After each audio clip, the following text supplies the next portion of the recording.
Now from the University of Okoboji, it's Okoboji Broadcast with Jeff Thee. Welcome to Okoboji Broadcast, everybody. I'm Jeff Thee. I'm speaking here today with Shannon Landauer. She's the CEO of the Corridor of Development here for the Iowa Great Lakes and Four-County region. Shannon, how are you? I'm good, thank you. You know, we've been having more fun here today, and the reason we're here at the Corridor office, and we're kind of seated. It actually looks like a real TV set, a television studio set, because we're doing a series of videos here, and talking to different board members of yours, some former board members, and coming up with some of the strong points of the corridor itself. And it wasn't until about the third one kind of came up with the idea of calling it, what is the why? Why the corridor? Why is the corridor important? And it's been fun to listen to your board members and finding all these perspectives. You know, part of what makes this so special, the work as a whole, and what has made it my passion for nearly 20 years, is that economic development means something different to everyone. Yeah. Whether you are a board member, a professional that's in it, or just someone that never will define it the way we would, but their life has been impacted by the work. And so we often talk about that in the office. Why? What's the why? You know, why would we do this project versus another? Why would we invest this way? And it really has been a fun experience. You know, this project started out just wanting to dive into Manufacturing Week and celebrate manufacturing throughout the corridor, because along with agriculture, it's our heart and soul. You know, ag-led innovation, and that's where a lot of these manufacturing companies have started in their generational businesses. So what started as a small project really grew, but it also grew to include the fact that economic development comes full circle. It isn't just a one-off project. It really takes a culture of people working together as partners to make phenomenal things happen. And that is out of the 7 different people you talked to today, hearing you ask this question towards the end of what's the one word, and it's fun listening to, you know, it's like we could all look at the Mona Lisa and, well, what did you think of it? And you could get hundreds of different takes of what that meant to them. And hearing all these different people, whether they're supervisors, county supervisors, head of municipal electricity, or could go on down the line, they all see some bright point to this four-county area, or bright points. Right. And I often think that your job, or the job of your people here at the Lakes Area Corridor, you're building up, but there's also some breaking down of, we have a tendency to my town versus this town. You know, we want what's best for us, my county versus this county. I've even seen it with businesses downtown versus the ones out on the highway. Right. And getting a perspective of people of saying, from that 30,000 foot in the air, this is our region. Right. And we've got a lot of tools we can use. How do we develop that? Right. You know, it is easy to stay inside your fishbowl and not look outside. And then you do start to focus on things that in that bigger picture aren't as important, those competition factors. So when I look at the corridor and what the four-county region means versus individualized communities, we become a region of 65,000 people with a labor shed of 100,000, with a university, with 4 hospitals, with 2 amazing community colleges, and communities that are full of personality, and they're different. And so, you know, we aren't selling a community, and I think one of the biggest challenges has always been breaking down those geographical boundaries that were created for transactions years ago. And so we have to just think a little bit differently, but the more we do that, the more we're capable of. And there really is so much opportunity here, again, from manufacturing and primary industry to retail to tourism, and every bit of growth in one spot is impacting the other. And so, you know, the more that communities find their asset and find how that improves each other, it's really just phenomenal work to get to do. Yeah, and and there's nothing wrong with being proud of your community or your community's schools team and so forth. But it's a little bit like having a big house and you're finding ways to support it, and someone says, well, the back porch, really, the foundation is sinking. Well, I'm worried about the living room. Well, it's still one house. And here's the opportunity to look at all the different aspects we have here. The flavors offered in one community are completely different in another. And so, again, back to thinking about how businesses grow, whether it be a new project or a company we have that wants to expand, by having a broader region, we have more to offer, and so we're more likely to bring that home and get to call that project one of our own. And so we always really focus on those assets very broad-based. Yeah. To your point, there's a lot of question about how we might cite a project, but really projects kind of cite themselves. They know what they're looking for. They're going to naturally lead us to a fit. And so while often that competition is I should say the perception of strong competition within, the reality is that happens so very, very rarely that, if as long as we overcome that perception as a region, it'll really benefit us hugely. And it's tough to and just listening to some of the people you talked to today, when they talk about the strengths of if every county out of the 4 counties started their own economic development, what it takes to hire that, to have the expertise. Right. And while we have a force right here that's doing all that with the expertise, and it's not just trying to bring in a manufacturing company into one county. It's educating people. It's educating people on the outside of, look at what we have here. Right. There's the opportunities for education, for your kids' education, for growing a strong family and having a good business. So there's a lot of aspects, moving parts to what the corridor brings us. That is so true. And in really considering, part of what we're trying to accomplish here is telling our story. We often hear that we need to do that more, and it's not just here, it's economic developers in general. But we felt like this is a great way to talk about how projects come full circle. Initially you look at a project in terms of jobs created, what did it add to the tax base, and what was that capital investment? But when you start to peel that back and go a little bit deeper, you see that it did create opportunities for spousal employment. It puts more money in our schools to help them grow. It creates a need for housing and is recruiting some housing developers to the region as well. So it's really a whole environment. And I think one of the things that the corridor does so well, being regional, and we are unique in the state of Iowa to have a paid regional staff and partnership, but one of the things that is most important in our work is that we value the relationships and the partnerships. We can't do it alone. We don't want to do it alone.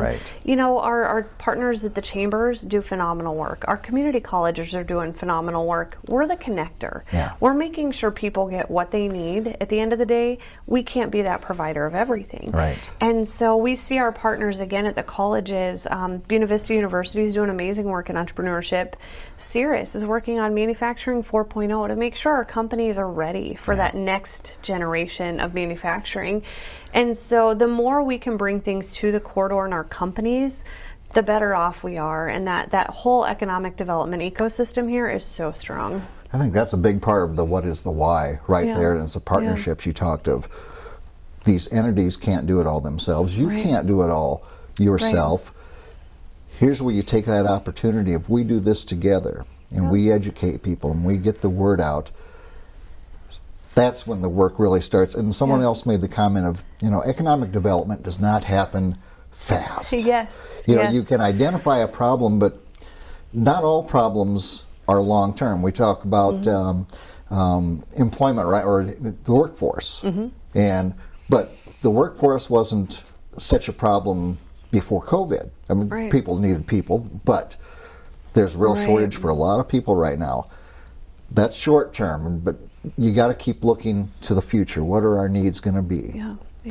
And quite frankly, as a region, we have a lot more benefits and a lot more in common than we have differences and shortcomings. Yes. So that is so true. Yeah. And I think one great example to help articulate the patience that is needed, I'm glad you brought that up. When you look at our workforce programming, there's a lot of high school programming that happens now, a lot of middle school, and sometimes we're even starting in the elementary, starting to talk about trades and starting to educate on careers. And when you really think about that, if you talk to a second grader, there's a long evolution. It takes a long time for that to come to fruition. And while hopefully most of our projects aren't 10 and 15-year projects, the reality is that's the same for businesses. It takes a long time. And so, there may be some quicker solutions. Typically, those are not long-term solutions. Right. Those are going to fall apart.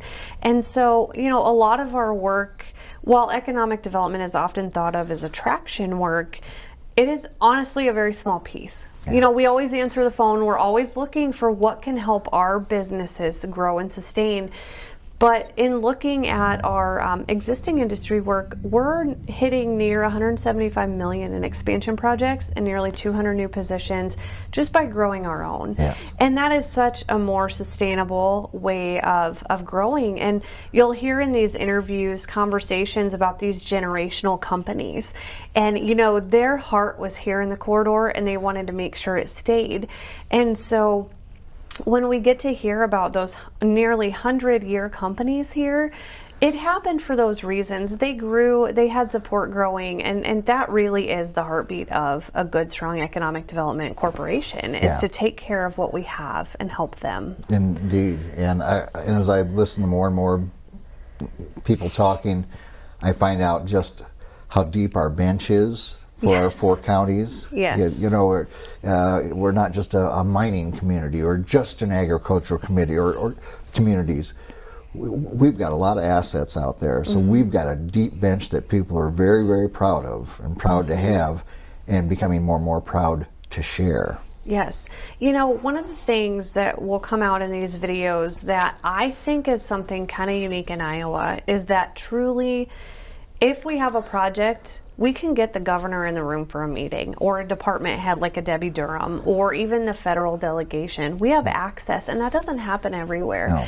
And so knowing that we can be connectors to kind of drive these things home, along with knowing that even though there is that competition factor we talked about, nobody says no. When there's a call to action to help with a project or what have you, our past board members, our retired company leaders, we don't often hear anyone that isn't pro-growth and pro-development that wants to make the corridor even better every day. Yeah. So again, that's just what really makes it special here, is the opportunity colliding with all of those assets and people. And I just think there's so many great things to come here. And we need those great things. And, Iowa continues to be an aging state, and we're working harder and harder at educating those young families, whether, as we heard from one board member, moved away from the area, came back because it's a great place to have a family. Or people that have been here forever. A lot of different avenues there, but so much to share.